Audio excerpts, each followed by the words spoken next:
शांति देवी अपने बेटे नितिन व बहू गीता के साथ एक गांव में रहती थी। बेटा और बहू दोनों ही पढ़े लिखे थे, लेकिन शांति अब भी उन्हीं पुरानी विचारधाराओं से जुड़ी हुई थी। क्या माँ, हमें गीता को लेकर हॉस्पिटल जाना चाहिए। अगर कुछ ऊंच नीच हो गई तो क्या होगा? नितिन ने अपनी माँ के सामने अपनी चिंता व्यक्त की। अरे पहले क्या सब हॉस्पिटल जाते थे? दाई ही प्रसव करवाती थी। वैसे भी हॉस्पिटल वाले पैसे कमाने के लिए यही बोलेंगे कि बड़ा ऑपरेशन करना पड़ेगा और दाई मां नॉर्मल तरीके से प्रसव करवा देगी। तू बातों में वक्त जाया मत कर, जा जल्दी से बुला ला घूमी दादी को। नितिन को पता था कि वह अपनी मां से नहीं जीत पाएगा, और बहस में समय बर्बाद किया तो गीता और उसके बच्चे दोनों की ही जिंदगी को खतरा हो सकता है। ऐसे में घूमी दादी को बुला लाने के अलावा उसके पास कोई चारा नहीं था। नितिन बाइक पर सवार हो घूमी दादी को लेने चला गया। घूमी दादी को जब नितिन अपने साथ लेकर लौटा तो उन्हें गीता की दर्द से भरी चीखें सुनाई दी। अचानक से मौसम में बदलाव होने लगा और हल्की आंधी चलने लगी। नितिन को याद आया कि आज मौसम विभाग ने तूफान की चेतावनी दी थी। उन सब के बारे में सोचना छोड़ नितिन घूमी दादी को गीता के पास ले गया। घूमी दादी की उम्र लगभग 90 साल होगी। चेहरे की त्वचा झुर्रियों से भरी हुई थी और बाल बिल्कुल सफेद रंग के थे। उन्हें देखकर ही पता चल जाता था कि वह बहुत समझदार औरत हैं। गीता दर्द से कराहे जा रही थी और उसकी सास उसे हौसला रखने के लिए कह रही थी। घूमी दादी ने कमरे में पहुंच किबाड़ बंद कर दिया और उनके किबाड़ बंद करते ही तेज तूफान फूंकारे मारता आ गया। उस काले तूफान ने दिन में ही रात के समान अंधेरा कर दिया था और उसके वेग से बाहर पड़ी वस्तुएं गिरने लगी और कुछ हल्की वस्तुओं को अपने साथ उड़ा कर ले गया। बाहर खड़ी नितिन की बाइक भी धम्म की आवाज से गिर गई। तूफान से भी अगर कुछ ज्यादा तेज था तो वो थी गीता की चीखें। घूमी दादी ने गीता को जांच परख के शांति की ओर चिंतित नजरों से देखा। विमो, यूं लागे कि गर्भनाल बच्चे की गर्दन से लिपट गई है। जितनी जल्दी हो अपनी बहू ने अस्पताल ले जा। दाई मां, ये क्या बोल रही हैं आप? सवाल जवाब ना कर, जल्दी नितिन ने बोल के बहू ने अस्पताल ले जाने का इंतजाम करे। दाई मां की आवाज में आतुरता थी, जिसे सुन शांति भांप गई थी कि मामला गंभीर हो गया है। उसने नितिन को दाई मां की बात बताई और नितिन ने जल्दी से एम्बुलेंस को फोन किया, लेकिन तूफान के चलते एम्बुलेंस को आने में 1 घंटे से अधिक का वक्त लगने वाला था। नितिन भागकर अपने पड़ोसियों की गाड़ी ले आया और किसी तरह गीता को गाड़ी में बैठाकर वो हॉस्पिटल की ओर चल दिए। तूफान के कारण गाड़ी चलाना कठिन हो गया था और गीता की चीखें भी अब बढ़ने लगी थीं। किसी तरह वो शहर के करीब पहुंचे थे कि गीता की चीखें आना बंद हो गईं। दाई मां और शांति ने उसे बुलाने की कोशिश की, लेकिन वह गतिहीन सी पड़ी रही। नितिन को इस बात का आभास नहीं हुआ और वो गाड़ी चलाने में व्यस्त था। हॉस्पिटल पहुंचकर गीता को स्ट्रेचर पर अंदर ले जाया गया। सबको पता चल रहा था कि गीता अब जिंदा नहीं है, लेकिन सब बिना कुछ कहे अपनी ड्यूटी निभा रहे थे। डॉक्टर ने ही जांचने के बाद यह खबर सबको सुनाई, जिसका पता सबको था, लेकिन बोलने की हिम्मत किसी में भी नहीं थी। नितिन वहीं धराशायी सा होकर गिर पड़ा। उसने अपनी पत्नी और बच्चे को एक साथ खो दिया था। उसकी मां ने उसके करीब आ उसे संभालने की कोशिश की, लेकिन उसने अपनी मां को खुद से दूर कर दिया। तुम्हारी जिद की वजह से हुआ है ये सब। तू जीत गई मां और मैं अपनी पत्नी और बच्चा दोनों हार गया। कहता हुआ नितिन वहां से चला गया। गीता और उसके बच्चे के अंतिम संस्कार को 5 दिन गुजर गए थे। नितिन और उसकी मां दोनों ही सदमे में थे। नितिन अपनी मां से ढंग से बात नहीं करता था और शांति भी अपने आप को कोसती रहती। शांति देवी की पड़ोसी शांति देवी और उनका परिवार नितिन की शादी के 6 महीने बाद विदेश चले गए थे। शांति देवी के परिवार के साथ उनके अच्छे संबंध थे। शांति देवी को पोता हुआ था और इसी की बधाई लेकर वो गांव लौटी थी। हाथ में बर्फी का डिब्बा लिए वो शांति के घर की ओर चल दी। उनके घर के मुख्य द्वार में प्रवेश किया ही था कि सामने से एक औरत बाहर की ओर आ रही थी। उस औरत ने आगे बढ़कर शांति देवी के पैर छुए तो शांति देवी ने भी उसे आशीर्वाद दे दिया। कैसी हो बेटा? मैं ठीक हूं ताई जी, पोते की बहुत बहुत बधाई। अच्छा मैं चलती हूं, मुझे किसी काम से बाहर जाना है। कहते हुए वो औरत दरवाजे से बाहर निकल गई। इतने में शांति देवी का माथा ठनका कि उसे पोता होने की बात तो गांव में किसी को नहीं पता, तो फिर इसे कैसे पता चली। इतने में घर के अंदर से शांति निकल आई और शांति को सामने खड़ा देख हैरान हो गई। जल्दी से आगे बढ़। दोनों सहेलियां एक दूसरे के गले लग गईं और ना चाहते हुए भी शांति के आंसू निकल पड़े। शांति देवी, शांति को ऐसे देख कारण पूछने लगी।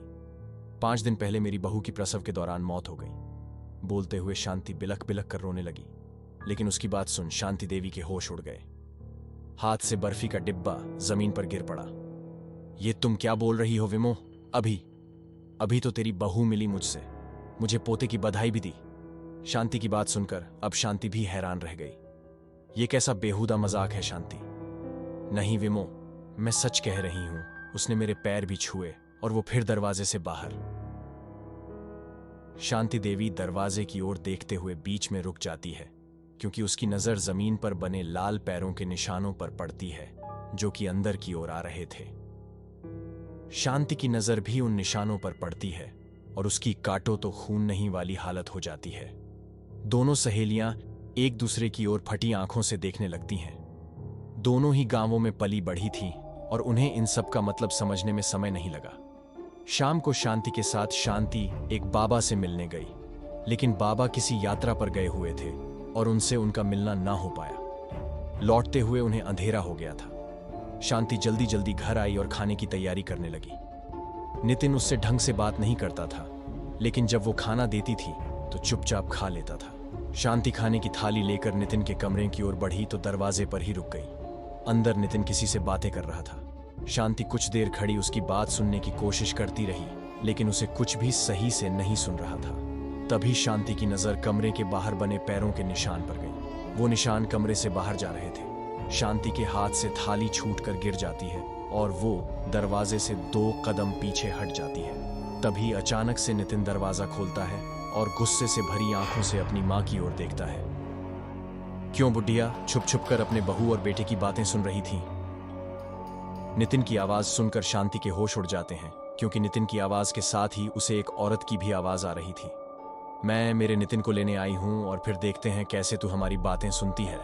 उसे ऐसा बोलते देख शांति समझ जाती है कि नितिन के शरीर पर गीता ने कब्जा कर लिया है। नहीं, ऐसा मत करना बहू, छोड़ दी उसे। शांति डरी सहमी सी गीता से निवेदन करती है। बड़ी परवाह है अपने बेटे की। मुझे तूने चंद रुपए बचाने के लिए मार दिया, उसका क्या? मुझे तो मारा ही और मेरे बच्चे को भी मार दिया। नितिन शांति की तरफ बढ़ने लगता है और शांति पीछे हटने लगती है। पीछे हटते हुए वो घर में बने मंदिर के पास पहुंच जाती है। शांति जल्दी से मंदिर में से गंगाजल उठाकर नितिन पर छिड़क देती है और ऐसा करते ही नितिन के अंदर से एक काला धुआं बाहर निकलता है और नितिन वहीं बेहोश होकर गिर जाता है। वो काला धुआं घर के दरवाजे के पास जाकर गीता का रूप ले लेता है। ज्यादा दिन तक तू मेरे नितिन को मुझसे दूर नहीं रख पाएगी। इस अमावस्या को मैं मेरे नितिन को अपने साथ ले जाऊंगी। कहते हुए गीता जोर जोर से हंसने लगती है और बाहर की ओर चल पड़ती है। शांति उसके पैरों की तरफ देखती है, जो कि अंदर की ओर आते हुए प्रतीत हो रहे थे। थोड़ी दूर जाकर गीता गायब हो जाती है। वो भागकर नितिन को संभालती है। घूमी दादी रात के 11 बजे किसी का प्रसव करवा कर लौट रही थी। उनका पोता उन्हें लेने के लिए समय पर नहीं पहुंच पाया था, इसलिए वो अकेले ही घर की ओर चल पड़ी थी। अंधेरी गली में वे फुर्ती से आगे बढ़ रही थी, उतनी ही फुर्ती से जितनी फुर्ती से एक 90 साल की बुढ़ी औरत चल सकती थी। कहाँ जा रही हो दादी? पीछे से किसी ने उससे सवाल किया। दादी ठिठक कर वहीं खड़ी हो जाती हैं। दादी समझदार तो थी ही, इसलिए उन्हें समझने में देर नहीं लगी कि इतनी रात को सुनसान गली में पीछे से किसी औरत का उन्हें यूं पुकारना सामान्य नहीं है। दाल में कुछ तो काला है। फिर क्या था? दादी तेज कदमों से आगे बढ़ने लगी और उनके साथ साथ पायल की छन छन भी। दादी बुरी तरह हाँफ रही थी और अपने घर के लगभग करीब पहुंचकर उनकी टांगों ने जवाब दे दिया और वे वहीं गिर गए। जमीन पर पड़े हुए जब उन्होंने हल्की सी नजरें ऊपर की तो किसी औरतें के पैर नजर आए जो उसकी तरफ पीट कर खड़ी थीं। घूमी दादी को लगा कि वो उनकी बहू होंगी। उन्होंने जल्दी से ऊपर की तरफ देखा तो उनकी आंखें फट गईं। उस औरत का चेहरा उन्हीं की तरफ था। उन्होंने वापस उसके पैर देखे जो अब भी उल्टे थे, फिर वापस ऊपर उस औरत के चेहरे को देखा जिसने अपने चेहरे पर घूंघट कर रखा था। कौन हो तुम? जमीन पर पड़े पड़े घूमी दादी ने कांपती जुबान से पूछा। अचानक से तेज हवा चलने लगी और उस औरत का घूंघट उड़ने लगा। घूमी दादी उसे देखकर दंग रह गई। अपने बड़े बुजुर्गों से किंवदंतियों में वो जिसके बारे में बचपन से सुनती आई थी, आज वो चुड़ैल साक्षात उनके सामने खड़ी थी। लंबे बिखरे बाल हवा में लहरा रहे थे, सफेद आंखें, रक्त के समान लाल होंठ, बड़े नाखून और उल्टे पैर। ठीक ऐसा ही चित्रण उसने सुना था उन कहानियों में। तेरी वजह से मुझे मरना पड़ा, अपनी कठोर आवाज में गीता कहती है। भूमि दादी अपने घर के दरवाजे की तरफ देखती है जो उनसे कुछ ही दूरी पर है। वे मदद के लिए चिल्लाने की कोशिश भी करती हैं, लेकिन उनकी आवाज नहीं निकलती। उल्टे पैरों से चलते हुए वो चुड़ैल उनकी ओर करीब आ जाती है। अगर तू ना होती तो मुझे मरना नहीं पड़ता, लेकिन मैं तो मर गई तो तुम कैसे जी सकती हो। उस चुड़ैल ने अपने नाखून भूमि दादी की ओर बढ़ाए ही थे कि उनके घर का दरवाजा खुल जाता है। दादी और गीता दोनों दरवाजे की ओर देखते हैं, जिसमें से उनका पोता बाहर निकल कर आता है और उन्हें यूं जमीन पर पड़ा देख दौड़कर उनको उठाने आता है। दादी मुड़कर देखती हैं तो वहां कोई चुड़ैल नहीं थी। भूमि दादी उस चुड़ैल का शिकार बनने से बाल बाल बच गई थी। सुबह शांति अपने घर में बैठी किसी गहरी सोच में डूबी हुई थी कि घूमी दादी आ पहुंची। ऐसे घूमी दादी को अचानक से आया देख शांति असमंजस में पड़ जाती है। विमो, विमो। दरवाजे से ही शांति का नाम पुकारते हुए घूमी दादी उसके पास आ बैठती हैं। क्या हुआ दाई माँ, आप परेशान लग रही हैं, शांति ने दाई माँ को पानी का गिलास पकड़ाते हुए कहा, जिसे वे एक सांस में घटक गई। तू मानेगी ना विमो, पर तेरी बहू वापस आ गई है, और वो भी चुड़ैल बनके। घूमी दादी ने झिझकते हुए अपनी बात खत्म की। उनकी बात सुन शांति सोच में पड़ जाती है कि यह बात इन्हें कैसे पता चली। देख विमो, मैं झूठ ना बोल रही। कल रात उसने मुझे मारने की कोशिश भी करी, पर ठाकुर जी की कृपा से मैं बच गई। कुछ तो बोल विमो।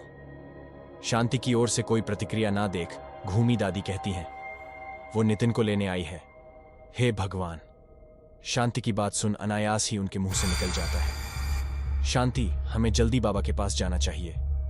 हम गए थे दाई माँ, लेकिन बाबा यात्रा पर गए हुए हैं। शांति की बात सुन घूमी दादी किसी सोच में डूब जाती हैं और फिर खड़ी होते हुए कहती हैं, तू मेरे साथ चल विमो। घूमी दादी शांति को लेकर 3 गांव दूर रहने वाले एक पंडित जी के पास जाते हैं और अपनी समस्या उन्हें बताते हैं। देखिए, मैं एक पंडित हूं, तांत्रिक नहीं। मैं आपको उस चुड़ैल से रक्षा का उपाय बता सकता हूं, उससे छुटकारा नहीं दिला सकता। पंडित जी, आप उस चुड़ैल से मेरे बेटे को बचाने के लिए उपोष बता दो। एक बार बाबा अपनी यात्रा से लौट आए तो उससे मुक्ति भी पालेंगे। घूमी दादी की बात सुन पंडित जी उन्हें अभिमंत्रित धागा देते हैं और उन्हें वह धागा नितिन के हाथ पर बांधने के साथ साथ स्वयं के हाथ पर भी बांधने के लिए कहते हैं। शांति घर पर आती है तो नितिन अपने बिस्तर पर सो रहा था और उसकी पीठ शांति की ओर थी। बेटा, मैं जानती हूं कि तुम मुझसे नाराज हो और मुझसे बात नहीं करना चाहते। कोई बात नहीं, लेकिन बस मुझे तुम्हारी कलाई पर ये धागा बांध लेने दो। तू कुछ भी कर ले बुढ़िया, मैं मेरे नितिन को लेकर जाऊंगी। नितिन उसी दोहरी आवाज में जवाब देता है। शांति घबराकर नितिन के पैरों की ओर देखती है जो उल्टे थे। शांति जल्दी से बाहर आकर दरवाजा बंद कर देती है। अंदर से जोरदार अट्टहास की ध्वनि आने लगती है। शांति को कुछ समझ में नहीं आ रहा था कि वो क्या करे। 2 दिन बाद अमावस्या है और बाबा के लौटने का भी कुछ निश्चित नहीं है। बस कैसे भी कर वो नितिन को ये अभिमंत्रित धागा बांध दे तो उसकी रक्षा की जा सकती है। शांति इसी सोच में थी कि जोरदार आवाज के साथ कमरे का दरवाजा खुल जाता है और उसमें से गीता बाहर निकलती है। कमरे में नितिन बेहोश पड़ा था। गीता शांति को मारने के लिए आगे बढ़ती है, लेकिन किसी अदृश्य शक्ति से टकराकर अपने कदम पीछे खींच लेती है। गीता फिर से कोशिश करती है और फिर वही परिणाम रहता है। गीता क्रोध में चिल्लाने लगती है और उसकी चीखें चारों तरफ गूंजने लगती है। ज्यादा दिन नहीं बच पाएगी तू मुझसे, पहले तुझे मारूंगी और फिर नितिन को लेकर जाऊंगी। गीता जोर जोर से चिल्लाते हुए कहती है और फिर गायब हो जाती है। शांति नितिन की बेहोशी का फायदा उठाते हुए उसकी कलाई पर अभिमंत्रित धागा बांध देती है और उम्मीद करती है कि नितिन का इस पर ध्यान ना जाए। 2 दिन तक गीता कोशिशें करती रहती है, लेकिन सभी ने अभिमंत्रित धागे पहन रखे थे, इसलिए वो किसी के भी नजदीक नहीं जा पाती। फिर आती है अमावस्या की रात। बाबा अब तक यात्रा से नहीं लौटे थे और शांति बार बार यही प्रार्थना कर रही थी कि आज वो अभिमंत्रित धागा उसके बेटे को बचा ले। रात के 10 बजे अचानक से आंधी तूफान चलने लगता है, बिल्कुल वैसा ही जैसा गीता की मौत के दिन चला था। घर का मुख्य प्रवेश दरवाजा टकराकर आवाजें करने लगता है, जिसे बंद करने के लिए नितिन बाहर आता है। नितिन जब दरवाजा बंद करके मुड़ता है तो सामने गीता खड़ी थी। अंधेरे में नितिन को कुछ ढंग से दिखाई नहीं देता है। उसे लगता है कि सामने उसकी मां खड़ी है। इससे पहले कि वो कुछ कहे, उसे उसकी मां की आवाज सुनाई देती है। नितिन, हट जा वहां से। नितिन आवाज की दिशा में देखता है। उसकी मां अपने कमरे के पास खड़ी थी, तो फिर ये कौन है? नितिन ने इतना सोचा ही था कि वो औरत उसके पास आ जाती है और सामने अपनी पत्नी को खड़े देख नितिन सन्न रह जाता है। नितिन, मैं तुम्हें लेने आई हूं, क्या तुम मेरे साथ चलोगे? गीता की बात सुन नितिन सम्मोहित सा उसकी ओर बढ़ने लगता है। गीता 2 कदम पीछे हट जाती है। नितिन, पहले तुम उस धागे को खोल दो जो तुम्हारी कलाई पर बंधा है। नितिन उसकी बात सुनकर अपनी कलाई पर बंधे धागे को देखता है और सोचता है कि उसने पहले क्यों इस पर ध्यान नहीं दिया। नितिन धागा खोलने लगता है तो उसकी मां भागकर उसके पास पहुंच जाती है और उसे ऐसा करने के लिए मना करने लगती है। बेटा, इसे मत खोल, वो चुड़ैल है और तुझे मारना चाहती है। अपनी मां की बात सुन नितिन उन्हें हैरानी से देखता है और शायद फिर उसे याद आता है कि उसकी पत्नी तो मर चुकी है। नितिन, फिर से गीता की आवाज सुन वो सम्मोहन में चला जाता है। नितिन, मुझे तुम्हारे पास आना है, लेकिन जब तक तुम्हारी कलाई पर यह धागा है मैं तुम्हारे पास नहीं आ सकती। इसे खोल दो नितिन। इससे पहले कि नितिन धागा खोले, शांति पुनः उसे सम्मोहन से बाहर निकाल लेती है और नितिन गीता से दूर हटने लगता है। गीता का क्रोध बढ़ते जा रहा था और फिर वो अपनी आखिरी चाल चलती है। वातावरण बच्चे की रोने की आवाज से गूंज उठता है और नितिन और उसकी मां इधर उधर देखने लगते हैं। नितिन, देखो हमारी बच्ची कितनी प्यारी है। गीता ने गोद में एक बच्चा उठा रखा था। मेरी बेटी। नितिन की आंखों से आंसू छलक उठते हैं और इस बार ती शांति भी सम्मोहित सी खड़ी रहती है। हाँ नितिन, ये हमारी बेटी है, क्या तुम अपनी बेटी को गोद में नहीं उठाना चाहते? नितिन उसकी बात सुन हाँ में गर्दन हिलाने लगता है। तो वो धागा उतार दो, उस धागे से हमारी बेटी को तकलीफ होती है। इससे पहले कि शांति कुछ कर पाती, नितिन वो धागा खोल देता है और गीता की ओर बढ़ जाता है। शांति नितिन के पास जाने की कोशिश करती है, लेकिन एक तेज तूफान उसे पीछे धकेल देता है। जब तूफान शांत होता है तो वो देखती है कि नितिन जमीन पर गिरा पड़ा था। वो जल्दी से उसकी ओर बढ़ती है और उसे जगाने की कोशिश करती है, लेकिन बहुत देर हो गई थी। गीता अपने नितिन को लेकर चली गई थी। शांति दहाड़े मारकर रोने लगती है। उसने पिछले 1 महीने में अपनी बहू, पोती व बेटे तीनों को खो दिया था। उसके पास रोने के अलावा कुछ नहीं बचा था। आखिर गलती उसकी ही थी। अगर वो उस दिन जिद ना करती तो उसका परिवार खुशहाल होता। तो दोस्तों, आज की वीडियो में बस इतना ही। वीडियो पसंद आया तो मेरे चैनल को सब्सक्राइब करें। धन्यवाद।